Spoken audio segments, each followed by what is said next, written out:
అందరికీ నమస్కారం. Welcome to Bharati TV.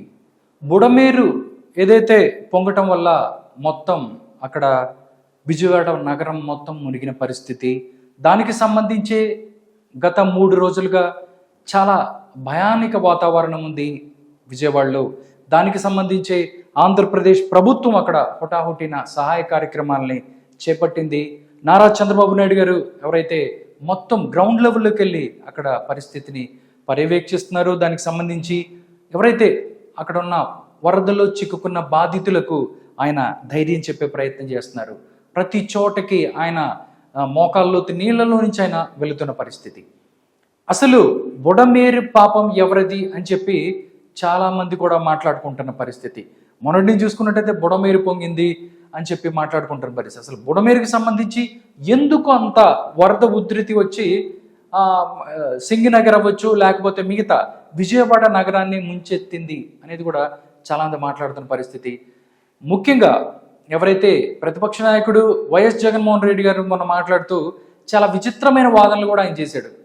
చాలామంది నిజంగా చూస్తే ఆయన ఎక్కడో కరకట్ట మీద ఉన్న నారా చంద్రబాబు నాయుడు గారి ఇంటికి నీటిని రాకుండా ఉంచడానికి, ముంపు వాటరు అటు రాకుండా ఉండటానికి వాటర్ని బుడమేరుకి గేట్లు ఎత్తేసి అక్కడి నుంచి విజయవాడను ముంచేశారు అని చెప్పి మాట్లాడాడు.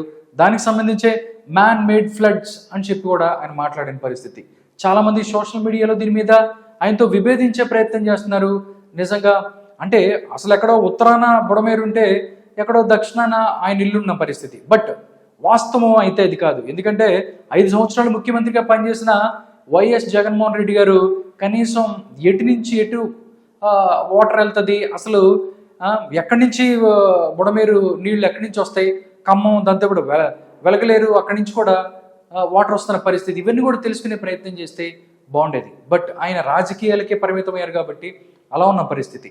ఒక్కసారి బుడమేరు పొంగి విజయవాడ నగరం మునిగిపోవటానికి గల కారణం ఇంత అసలు ఎందుకు జరిగింది అనేది కూడా ఒకసారి మనం ఒక మ్యాప్ ద్వారా చూద్దాం. ఒక మ్యాప్ ద్వారా చూపించే ప్రయత్నం చేద్దాం. దానివల్లే ఇంత నష్టం జరిగింది, ఆస్తి నష్టం జరిగిందని కూడా మాట్లాడుకుంటున్న పరిస్థితి. విధంగా చూస్తే చూడండి, మనం చూస్తే బుడమేరు, దాంతోపాటు ఇదిగో ఇదంతా మొత్తం బుడమేరు. ఈ బ్లూగా కనిపిస్తుంది ఏదైతే ఉందో అది మొత్తం బుడమేరు విజయవాడ నగరం. ఇదంతా బుడమేరు రివరు విజయవాడ నగరము. దాంతోపాటు ఏం జరిగింది దీనికి సంబంధించి మనం చూసుకున్నట్టయితే 2009లో మాత్రమే ఇక్కడ వరదలు వచ్చాయి. ఒకసారి మనం చూస్తే బుడమేరు వాగుకు 2009లో 70,000 క్యూసెక్కుల ఇన్ఫ్లో రావడంతో 70,000 క్యూసెక్కుల ఇన్ఫ్లో రావడంతో అక్కడ విజయవాడ మునిగిపోయింది.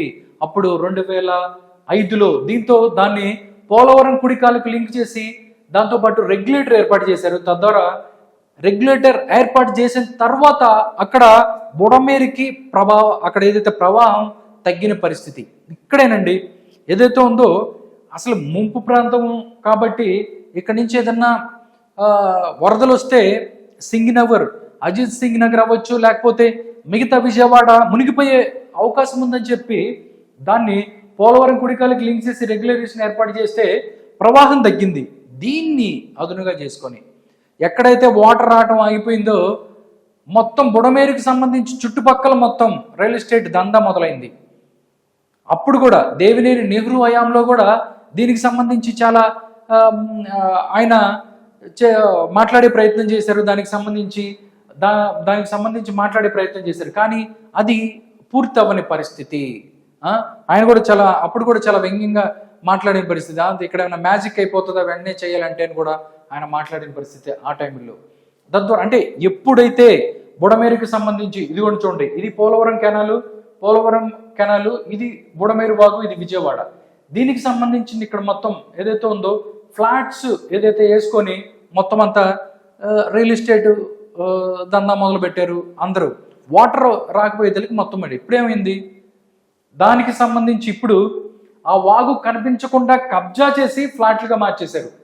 ఇది మొత్తం ఫ్లాట్లుగా మార్చేశారు. తాజాగా ప్రకాశం బ్యారేజ్లో భారీ ప్రవాహం ఉండడంతో కుడి కాలువ నీళ్ళు ఏదైతే ఉన్నాయో పైకి వచ్చేసాయి. దీంతో బుడమేరుకు నీటిని వదిలిపెట్టేశారు. అప్పుడు బెజవాడ జలవాడగా మారింది. అంటే ఒకటి తప్పు ప్రతి ఒక్కళ్ళకి కూడా ఉంది. బట్ ఇక్కడ అవ్వచ్చు, తెలంగాణలో అవ్వచ్చు, తద్వారా అక్కడ ఆంధ్రప్రదేశ్లో కూడా చెరువుల్లో ఇక్కడ కూడా సేమ్ పరిస్థితి. చెరువులు కబ్జా చేసో లేకపోతే మిగతా పెద్ద పెద్ద బిల్డింగ్ అపార్ట్మెంట్లు తీశారు.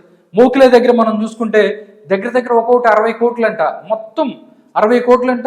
పెద్ద పెద్ద ఇది హౌస్లు మొత్తం కూడా నీళ్ళు మునిగిపోయినాయి మోకిలలో. అంటే చెరువుల్లో తీసుకెళ్లి ఫ్లాట్లు రియల్ ఎస్టేట్ బిజినెస్ చేస్తే ఇలాంటి పరిస్థితి వస్తుంది. వాటర్ ఇప్పుడు నీళ్ళు వర్షం పడినప్పుడు నీళ్ళు ఎక్కడికి వస్తాయి? చెరువుల్లోకి వస్తాయి. నువ్వు చెరువులో ఇల్లు కడితే ఏమవుతుంది? మునిగిపోద్ది. సేమ్ ఇలాంటి పరిస్థితి జరుగుతుంది. కేవలం నిన్న జరిగింది ఓకే, ఏదైతే ఉందో దాంట్లో మానవ తప్పిదాలు కూడా ఉన్నాయి. ఎవరైతే రాజకీయాల కోసమో లేకపోతే డబ్బుల కోసమో రాజకీయ నాయకులు ఎవరైతే ఉన్నారో నిజంగా బుడమేరుకి సంబంధించి దాని మీద కాలువ మీద మొత్తం కబ్జా చేసి ఇల్లు కట్టుకున్న పరిస్థితి ఉంది. నిన్న వెల్లంపల్లి శ్రీనివాసు ఎవరైతే ఉన్నాడో ఆయన జగన్మోహన్ రెడ్డి గారు పక్కన తిరుగుతున్నాడు. ఏమంటే వెల్లంపల్లి శ్రీనివాస్ గారు, మీ విజయవాడ పశ్చిమంలో మీ నియోజకవర్గంలో ఇదంతా ఉంది. ఎంత రియల్ ఎస్టేట్ బిజినెస్ చేయించారు మీరు? ఎంతమందికి మీరు ఫ్లాట్లు ఇవన్నీ అప్రూవల్ చేయించేసి మీరు ఎంతమందిని తీసుకెళ్ళి అక్కడ చేశారు? ఈ పాపంలో మీకు భాగం లేదా? నిన్న మొత్తం అక్కడికి వచ్చి నిన్న చంద్రబాబు నాయుడు చేశాడు, చంద్రబాబు నాయుడు ఫెయిల్ అయ్యాడు అని చెప్పే ప్రయత్నం చేస్తారు. కాబట్టి ప్రతి ఒక్కరు కూడా ఏంటి చూడండి, దీని అంతా ఎవరు కారణం? ఇంకా చాలా ఉన్నాయి విజువల్స్. ఇది పరిస్థితి. మొత్తం వరి పంట మొత్తం గుంటూరు జిల్లా పెద్దకాకాని మండలం ఉప్పలపాడు గ్రామం వద్ద నీట మునిగిన వరి పంట చూడండి. మొత్తం వరి పంట మొత్తం మునిగిపోయిన పరిస్థితి. పంటల నష్టం వచ్చేసింది. మనుషులు చచ్చిపోయిన పరిస్థితి.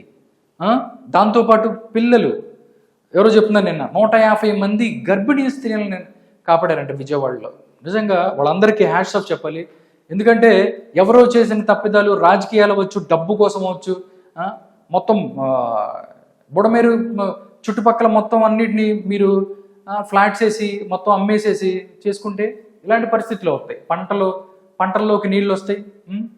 నిజంగా చూస్తే ఇక్కడ మనం ఉండి చూసి వాటర్ వచ్చినాయి అని చెప్పనుకుంటున్నాం, కానీ నిజంగా అక్కడ గ్రౌండ్ లెవెల్లో 2 days 3 days బ్యాక్ అక్కడ ఉన్నోళ్ళు ఎంత భయపడ్డారు. ఎంతమంది కూడా ప్రజలు కనీసం తినటానికి తిండి లేక ఎంతమంది అల్లాడిపోయారు. దీనికి ప్రభుత్వాలు కారణం, రాజకీయాలు కారణం. దాంతోపాటు ఏదైతే నాకెందుకు, నా కుటుంబం బాగుండాలి, నేను ఇల్లు కట్టుకోవాలి, ఎంతో కొంత డబ్బులు ఇచ్చామా, ఎవరికో ఏంటి అక్కడ తీసుకొని ఇల్లు కట్టేసుకున్నామా, తీసుకెళ్ళి అక్కడ కట్టుకుంటారు. లాస్ట్ మొత్తం ఆక్రమించుకోవడంతో ఏమవుతుంది? వాటర్ని మీదలకు వస్తాయి. ఎక్కడ పోతాయి? ఒకసారి మనం చూస్తే విజయవాడ నగరంలో బుడమేరు వరద ప్రభావిత ప్రాంతాల చిత్రం మనం చూడొచ్చు. దాంట్లో బ్లూ కలర్ ఉందో, బ్లూ కలర్ గీత బుడమేరు ప్రవాహం. ఎక్కడైతే మీరు చూసుకున్నట్టయితే బ్లూ కలర్ అంతా ఇదిగోండి, ఇక్కడి నుంచి స్టార్ట్ అవుతుంది. జక్కంపూడి నుంచి మనం ఇట్లా తీసుకుంటే చూడండి, ఇదిగో ఇదంతా దేవినగర్ మొత్తం ఈ బ్లూ కలర్ మొత్తం కూడా బుడమేరుకి సంబంధించి దాని యొక్క ప్రవాహాన్ని మనం చూడొచ్చు. నిజంగా చూస్తే ప్రభుత్వాలు అవ్వచ్చు, దాంతోపాటు ప్రజలు కూడా దీనికి ప్రతి ఒక్కరు ఇలాంటి విపత్తులకి మనం కూడా కారణం. కాబట్టి ఇప్పుడు ఏదో తక్కువ వస్తుందనో లేకపోతే ఎవరో చెప్పారో అని చెప్పి మనం అక్కడికి వెళ్ళి ఒక ఇల్లు కట్టుకోవడమో ఏదో చేసామనుకోండి, వాటర్ వచ్చేసి తర్వాత ఇలాంటి పరిస్థితి ఏర్పడే ప్రమాదం ఉంది. దీన్ని గమనించాలి. కాబట్టి ఇలాంటి విపత్తులు జరిగినప్పుడు ఒకరి మీద ఒకళ్ళు నెపం వేసుకోవటం. నేను చూస్తే జగన్మోహన్ రెడ్డి గారు చంద్రబాబు నాయుడు గారి మీద మాట్లాడారు. బట్ ఆయన చంద్రబాబు నాయుడు గారు రాజకీయాలు నేను మాట్లాడను అని చెప్పారు. బట్ 300 కోట్లు పెట్టి గత 5 సంవత్సరాలలో 300 కోట్లకి బుడమేరుకి సంబంధించి మరమ్మతులు చేయాలి, దానికి సంబంధించి మిగతా పనులు చేయాలని చెప్పి చాలామంది ప్రతిపక్షాలు అవ్వచ్చు, లేకపోతే దీనికి సంబంధించి మిగతా వామపక్షాలు కూడా అక్కడ ఫైట్ చేసిన పరిస్థితి.